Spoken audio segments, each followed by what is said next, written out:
No, there will never be a European identity. Ha! What a joke, man. Hey guys. Gonna do a 20-minute video here. Like I said, really limiting the longer end videos for at least 2 weeks, probably just to let my concussion symptoms not, flare back up. In the Middle Ages, a new civilization was forged on the European continent. Yeah. Nobles and kings, faith and warfare, culture and learning, trade and innovation. These set the foundations of the modern era. This is the story of how Europe was born. In the first 2 centuries CE, the vast Roman Empire engulfed the Mediterranean Sea. It was a time of stability, prosperity, and peace. The Pax Romana. Citizens enjoyed it. Yeah, but like that's not all of Europe, number one. that's freaking hell. People talk about like, oh, the Roman Empire. Like they use the Roman Empire to like mark history, but here's a problem with that, right? You have all of this that's blank too, right? I never really understood that. You still have the Germans, the Slavs, and the other like Baltic people and whatnot. That never really made any sense to me. Its flourishing culture, fair quality of life, and relative security. But nobody really ever talks about that. This was achieved through Rome's centralized government and advanced infrastructure. In the remote eastern margins of the empire, a new religion was born, Christianity. Beginning as a small Jewish sect, it slowly spread throughout the pagan Roman world. In the 4th century, it was embraced by the emperors, becoming the official state religion. Yeah, they're freaking murdering Jesus Christ. But by then, Rome's glory days were over. The empire was suffering from inflation, plagues, famine, and invasions. Depends on what you define as glory days, because the Eastern Roman Empire, which is literally just a Roman Empire, but just without the Western part, really and truly, I had a bunch of glory days too. Managing it from a single center was becoming impossible. In 395 CE, the empire was divided in 2. A Western empire with Rome as its capital, and an Eastern one ruled from Constantinople, also known as the Byzantine Empire. No, come on. We all know that the Byzantine Empire term is inaccurate. It was still the Roman Empire, but it was just divided internally. They weren't 2 separate legal entities. No. While the East was urban, rich, and prosperous, the West was rural, poor, and weak. It didn't last long. In the deep forests beyond the empire's borders, barbarian peoples were on the move. These were mostly Germanic tribes led by warlords and their loyal bands of warriors. These groups were... And they weren't even like barbaric or anything. They were pretty civilized too. In some cases, probably more civilized than the Romans themselves, so... pressing harder and harder on the Rhine and Danube rivers. Without much choice, the Western Empire began allowing them entry. Eventually, the frontiers were breached, enabling various peoples to migrate and settle within the borders of the empire. Whether guests or invaders, these peoples carved up Roman territory while imperial authority was crumbling. In 476, the barbarian leader Odoacer deposed the last emperor of the Western Roman Empire, Romulus Augustulus.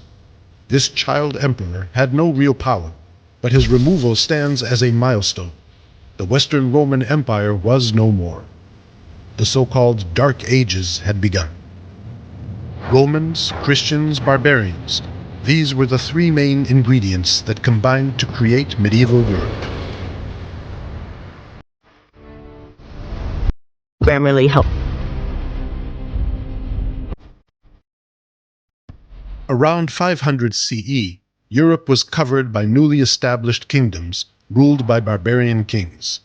Their elites, a merge between Romans and barbarians, had gradually converted to Christianity. The most prominent kingdoms were those of the Ostrogoths in Italy, the Visigoths in Spain, and the Franks in Gaul. But these kingdoms were lacking key elements necessary to manage successful states. The great cities of antiquity were depopulated, some left in ruins. The Roman transportation system decayed, eroding communication and long-distance trade. Coins vanished, leaving no economic system to support professional armies. Literacy plummeted, crippling administrative systems. And most notably, peace and security were gone. This impoverished rural West was becoming more and more localized, fragmenting politically and linguistically. In the first centuries of the Middle Ages, it paled in comparison to its stronger neighbors.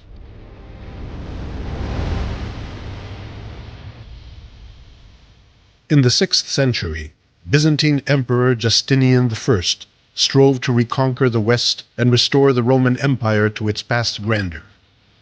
But after conquering Italy from the Romanized Ostrogoths, the peninsula fell prey to new invaders, the Lombards. The Byzantines had to accept that the division between East and West was final. But soon they had to acknowledge that's probably like the final golden age, to be honest. Depending on how you look at it, really and truly. But in my personal opinion, like that last like attempt to reclaim the whole West, that was probably the last golden age before everything just really starts to slowly go downhill for Rome. Because this was like before the Justinian plague happened, right? I said this in my Belisarius reaction series. I believe the Justinian plague completely just wrecked the Roman Empire. Like, was the nail in the coffin for the Roman Empire. No, it will go on to last for 1,000 years, yeah. With the Fourth Crusade being like the grander nail in the coffin. But still, I believe that the Justinian plague was the catalyst. Had the Justinian plague not come, Rome probably would have been like Persia. That's still around with us today, right? It would have been able to survive the Arab invasions because the Justinian plague was one of the reasons why the Arab invasions were so successful, because both the Sassanids and the Romans were weak from that. But you know, the Romans and Sassanids were also fighting each other. That's true, but I still believe the Justinian plague, it literally wiped out like 25% of the population of Rome, if I'm not mistaken. Or was that 25% of Constantinople's population? It doesn't matter. I'm pretty sure it's 25% of the population, and that was a big chunk of Rome's tax revenue. 1/4, guys, of Rome's tax revenue gone, right? So yet another division, this time between North and South. In the 7th century, Arab armies swept through the Middle East and North Africa with astonishing speed, creating an immense Islamic caliphate. Where one civilization once thrived, now there were three: Islamic, Byzantine, and medieval. For a brief moment in the 8th century, it seemed as if the fragile and weak West might be overwhelmed by the caliphate. Muslim armies crushed the Visigothic kingdom in Spain, then went on to raid Francia. But in 732, in the Battle of Tours, they were defeated by the Franks under the leadership of Charles Martel. Islamic expansion in the West was halted, and the victorious Charles gave his name to a dynasty that was to change European history forever: the Carolingians.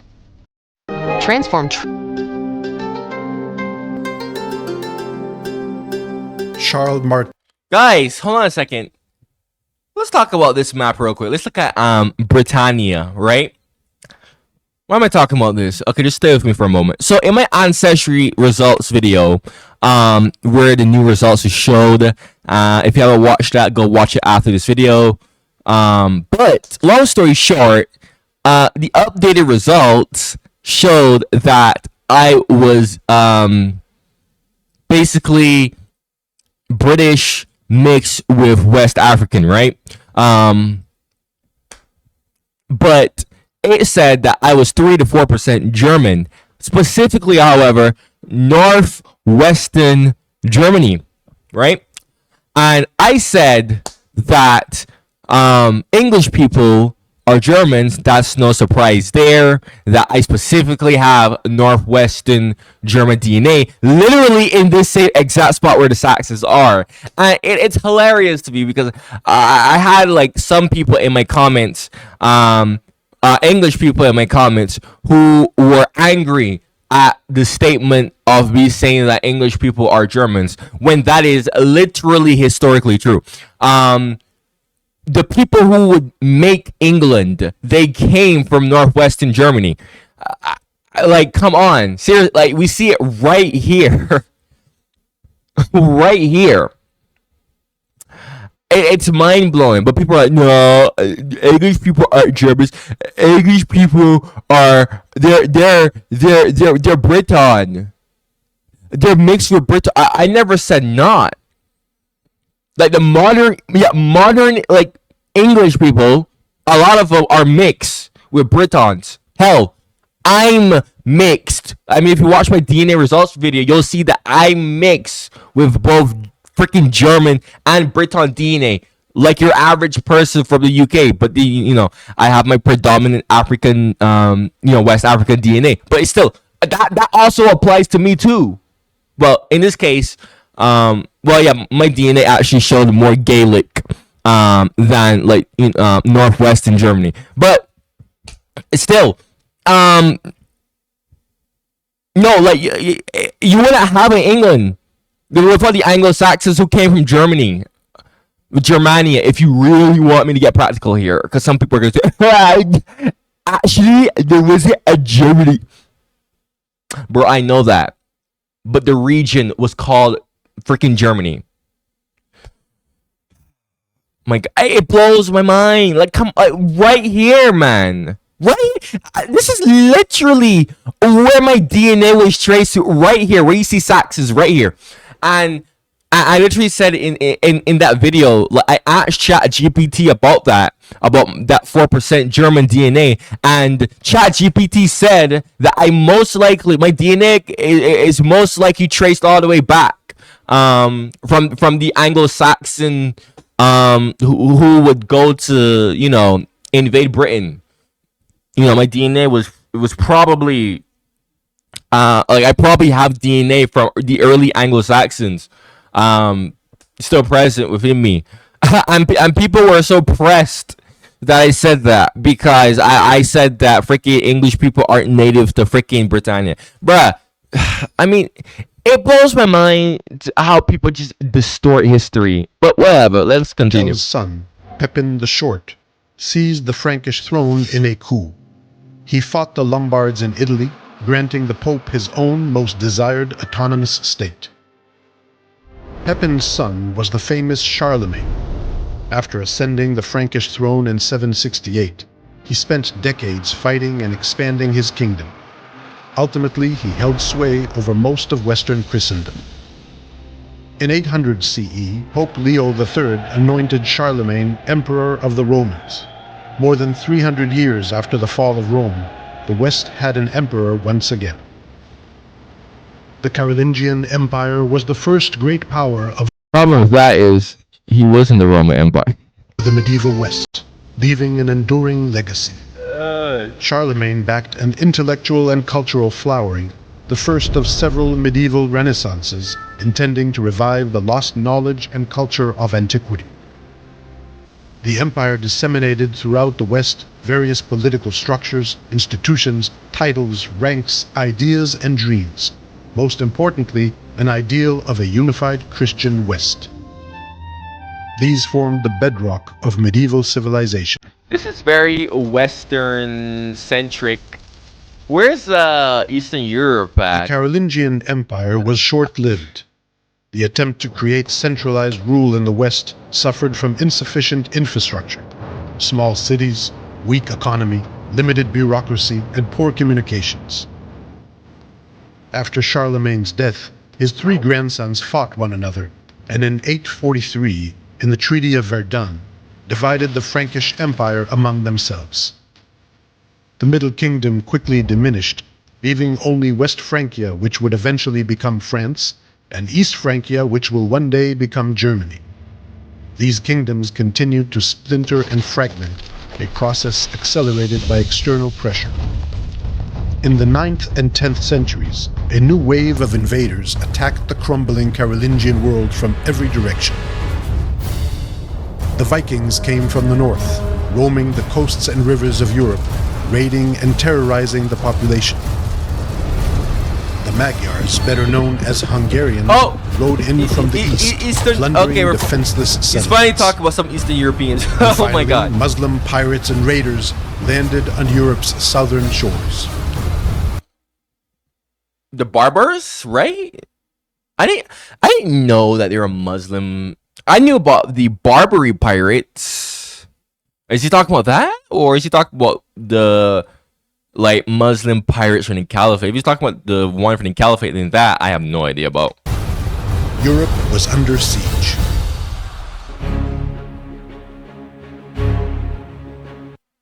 This may be. As the West was crumbling under repeated attacks, kings lost their power while local elites grew stronger. Europe was getting covered with a dense network of wooden castles serving as fortified residences of local noble families. From these strongholds, lords subjugated the peasants in their vicinity, extracting their resources. Lords ruled their lands by coercive force. In previous centuries, peasants were an integral part of infantry armies. But new military innovations, such as the stirrup, further established cavalry as a decisive force. This new kind of warfare required resources only nobles could obtain. Consequently, European elites became full-time professional fighters. In a world ruled by a warrior nobility, territorial power... You know one thing about that like, you know how the elites today don't do jack? And just basically just eat up all the money whilst everyone else is basically struggling. You know, it's like at least the elites back then actually had to go and fight. At least they had to. But unfortunately, times have changed. And now we just have stupid elites just sitting here and just gobbling up everything whilst most of us are suffering. If you aren't the one suffering, congratulations, I guess. I don't know. It would vary from country to country. But really and truly, Western Europe it's all becoming the same. So a lot of these countries are all becoming the same. Was attained by vassalage. One noble granted another land and protection, and expected in return his fealty and military service. Kingdoms were becoming complex networks of personal relationships and mutual obligations. Kings were often weak and could be easily overshadowed by their strong vassals. This is often described as the feudal system. Centuries would pass before centralized states would emerge again in the West. Yeah, and that's where I talked about in my other videos that a lot of places across the world were so much more advanced than Europe for such a long time. Africa, the Middle East, Asia, they were all like, ahead of Europe. Europe was a freaking garbage place to be in this time period, really and truly.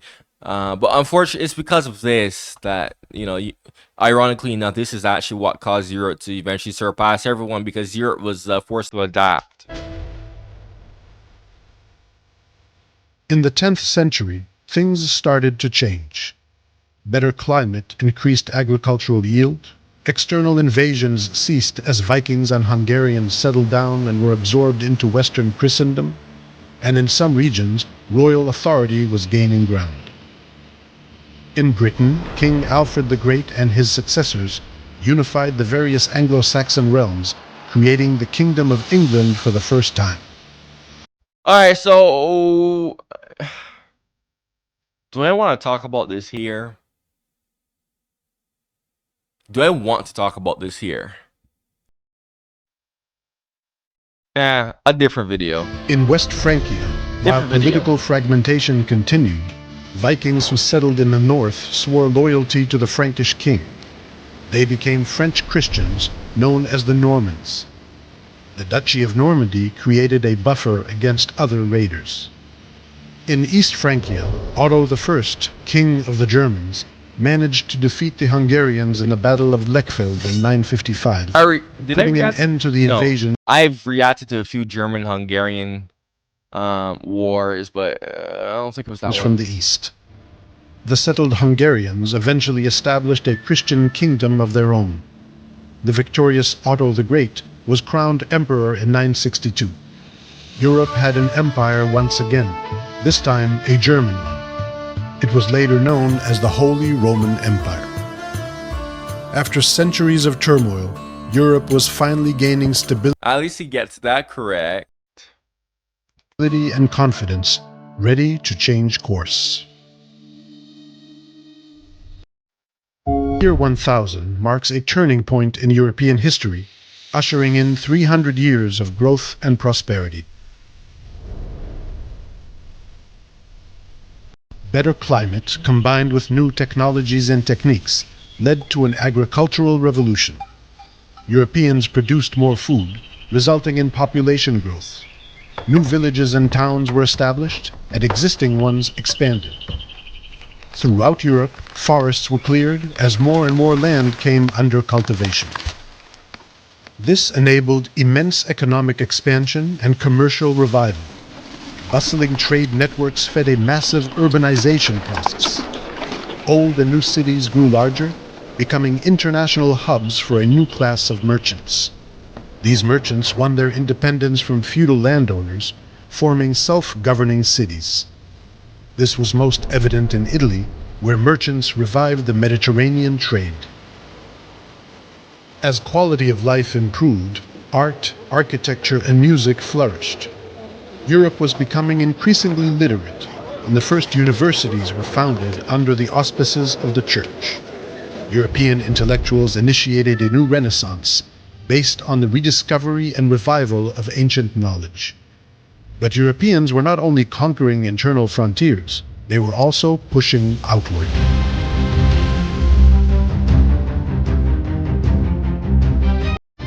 During the Central Middle Ages, aristocrats from the Carolingian heartland conquered and colonized new territories, pushing the boundaries of Western Christendom. This process, described as the Europeanization of Europe, resulted in an expanded and more homogeneous civilization. In 1060, No, there will never be a European identity. Ha! What a joke, man. I swear, whenever I hear these Western Europeans try to call Europe as an identity, I laugh. That will never happen. Okay? That will never happen. 66, William the Conqueror, Duke of Normandy, invaded England. In the Battle of Hastings, he delivered a decisive blow to the Anglo-Saxons. England was transformed into a Norman stronghold. In Iberia, the Christian kingdoms of the north fought the Muslims to their south, gradually extending their control over the peninsula. This was viewed as a reconquest. In southern Italy and Sicily, Norman warriors conquered vast territories from the Byzantines and Muslims. They allied with the Pope and established another Norman kingdom. In Eastern Europe, German aristocrats and peasants gradually moved eastward, settling on Slavic lands. But You know what's so funny? You want to hear what's so funny about this?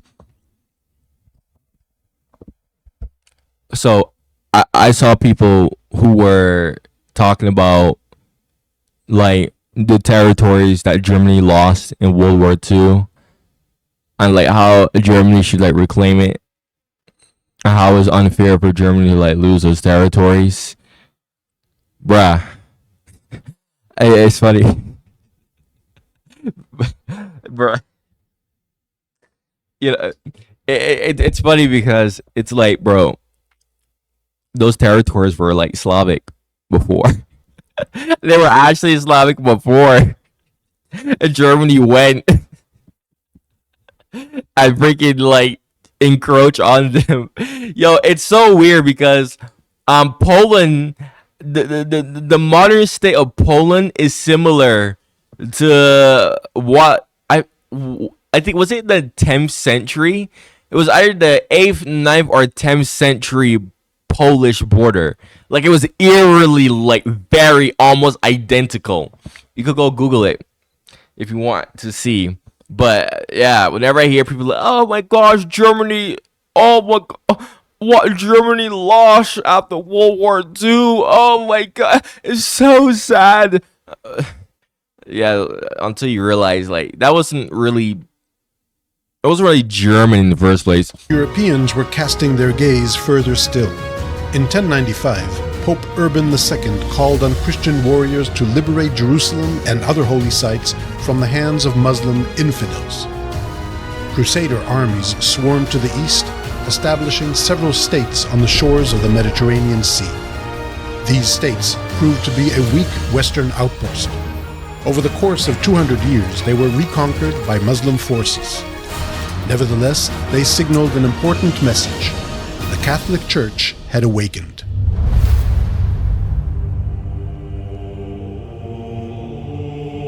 In the early Middle Ages, the Pope was weak, holding little influence outside Italy. The Church was a loose network of priests and monks, appointed and controlled by local aristocrats. In the 10th and 11th centuries, a movement emerged set on reforming the Church and society as a whole. The reformers demanded to free the Church from the world, to extract it from the influence of kings and nobles, and rebuild it as a papal monarchy. Pope Gregory VII, an enthusiastic reformer, clashed with the Holy Roman Emperor Henry IV over the authority of appointing bishops in the empire. The first round of conflict ended with Henry waiting for 3 days in the snow outside a fortress at Canossa, begging for the Pope's forgiveness. The second round, however, ended as Henry invaded and appointed his own Pope, forcing Gregory into exile. Although it seemed as if the Emperor had won, in the 12th century it became clear that the papacy and the Reform were victorious. The Church had become a robust, centralized, hierarchical organization. With elaborate administrative and legal systems and immense resources, its power stretched across Europe. At the top of the pyramid was the Pope, ruling the Church as an absolute monarch. As popes grew stronger, kings were left envious. Then they followed suit.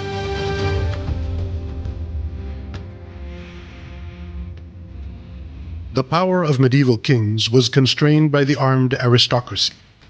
During the Central Middle Ages, their numbers vastly increased, and castles were multiplying, with wood being replaced by stone and designs getting bigger and stronger. Aristocratic lifestyle and culture underwent refinement with the advent of the Christian knight ideal and the code of conduct known as chivalry. It's so easy to At the same time, aristocrats in some regions were faced with the emergence of stronger kings and kingdoms. In England, the Anglo-Norman dynasty formed a small and consolidated state, free of the feudal mess abundant on the continent. In Iberia, the reconquest of land from the Muslims strengthened the Christian kings, enabling centralized states to emerge.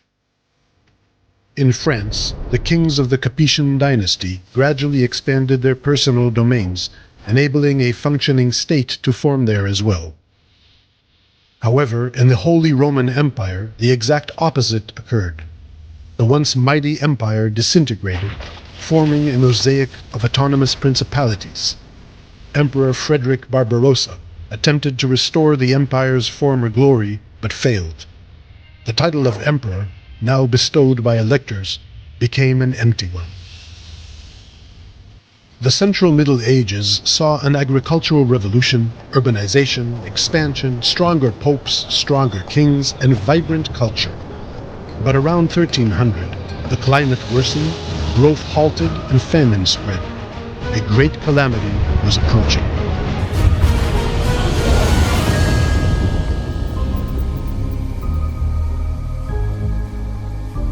The 14th century marks a watershed in European history.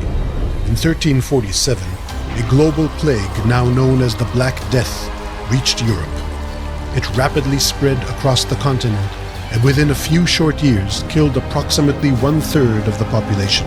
Yo, imagine being God and like you have all these people that are just dying, just coming into the afterlife, bro, working in overtime, bro. It was an unprecedented Because you demographic gotta like register like all these new people coming into over. Oh, coming to heaven, bro. disaster. Entire settlements were Oh wiped off the gosh, yo, that's funny to think map. about. Recurrent outbreaks of the plague would continue striking Europe for centuries. However, during the 14th and 15th centuries, Europe recovered, and for some survivors, the consequences of the plague were not so grim. As the population dropped, land became widely available, and the demand for labor rose dramatically. The bargaining power of peasants and workers increased, and they demanded improved conditions. When elites refused, revolts erupted across Europe. Nearly all of them were brutally suppressed. Yet, in the long run, change was inevitable. In Western Europe, peasants gained new freedoms and opportunities, and workers enjoyed higher wages. Out of the darkness of the Great Plague, Bruh, he says history of medieval Europe. This is just purely Western Europe, nothing about Eastern Europe at all. That's crazy. And the only time he mentions Eastern Europe is the Hungarians and the Germans encroaching into Polish slash Slavic lands. That's it. Nothing about the Baltic people. Nothing about the Balkans at all. Nothing about Rus. Nothing, bruh. creativity emerged. Technological innovation That's brought a bit, forth wind and disappointing. water mills, eyeglasses, new techniques You for might as well metal just say production and history of processing, medieval and Western of course, Europe. the printing press. In the quickly recovering cities, new cultural trends flourished. A new renaissance thrived in Italy, set on reviving and surpassing the cultural achievements of ancient Greece and Rome. Renaissance scholars developed a new outlook on the world and on man's place within it. They defined the past millennium as Dark Ages, and so positioned themselves as the transition between the medieval and modern world. Writing In the Well, late 14th yeah. and 15th centuries, gunpowder transformed European warfare. The bravest knight could be shot down by simple infantrymen from a distance, and the most fortified castle could be breached with cannons. Yep. Supporting the new infantry and artillery armies was a costly affair, which only kings could manage.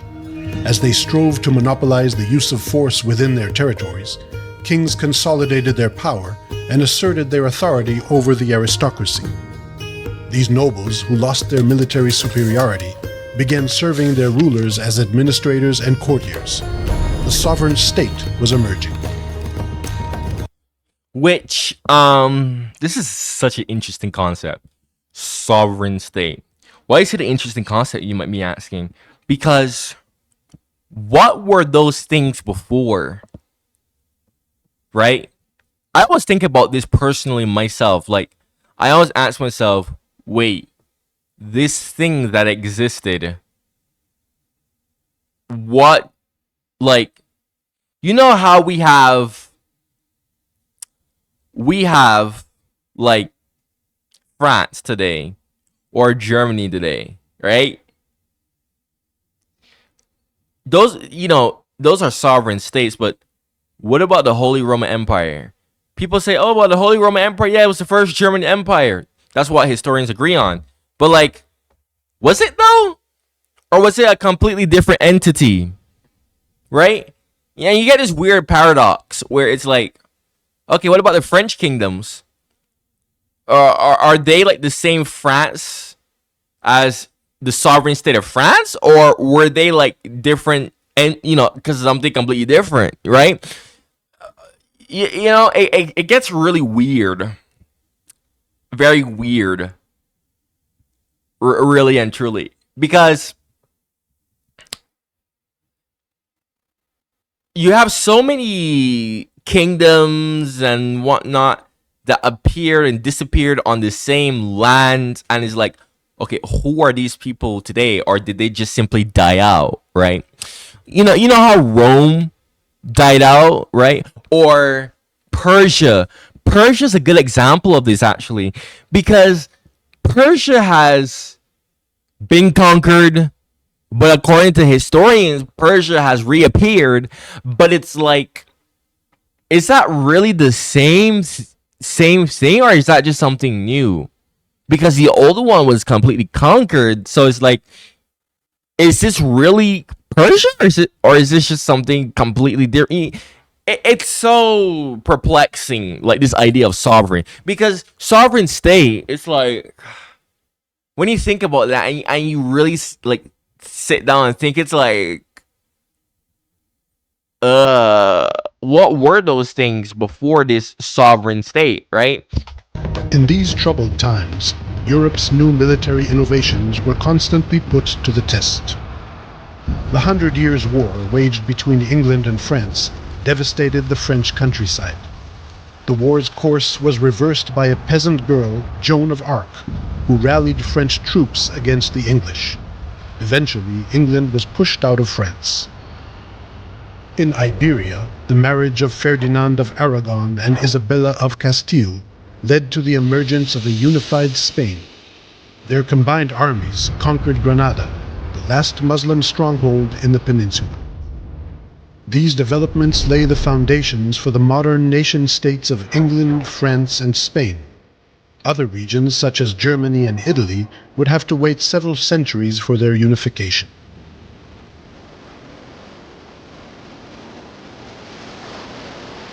As the Middle Ages came to a close, Europe had not only recovered from the crisis brought by the Black Plague, but had also rebuilt itself on strong foundations. Gradually, its focus shifted outward.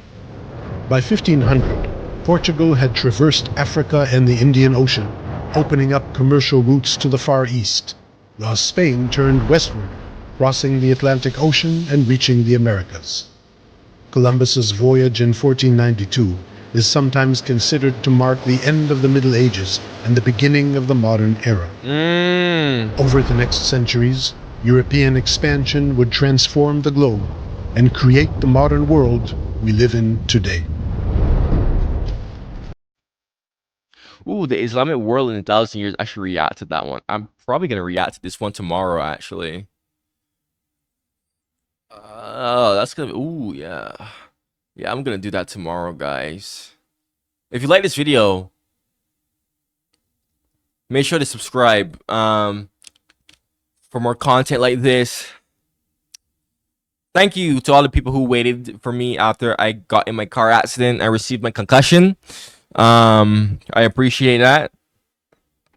But yeah, if you have any more suggestions like this, because this video was a suggestion, you can comment it in the comments below. Eventually I'll do it, of course. Check out my other, oh my god, yeah, I need to end this video. Go check out my other videos on